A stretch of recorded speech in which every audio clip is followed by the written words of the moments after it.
Sortez les maillots de bain, les débardeurs et les lunettes, le soleil revient. Il faut dire que pour la première moitié de cette édition 2012, il a brillé de façon très inégale sur Paris-Plage. Et forcément, la météo ici aussi, c'est essentiel.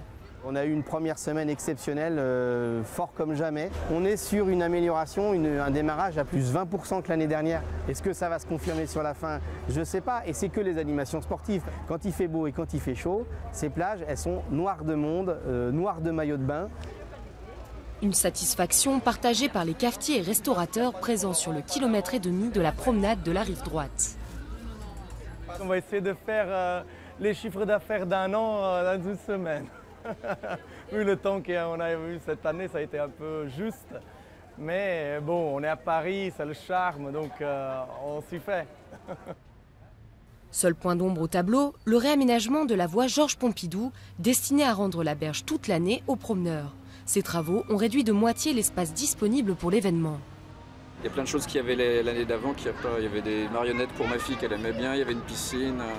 Là, il y a des travaux qu'il faut que ça ne démarre qu'à Hôtel de Ville. Donc, ça, à part du sable et des glaces, il n'y a pas grand-chose cette année. En 2011, la mairie avait estimé que la 10e édition avait attiré entre 4,5 et 5 millions de personnes. Il reste encore une dizaine de jours aux Parisiens et touristes pour faire grimper le nombre de visiteurs.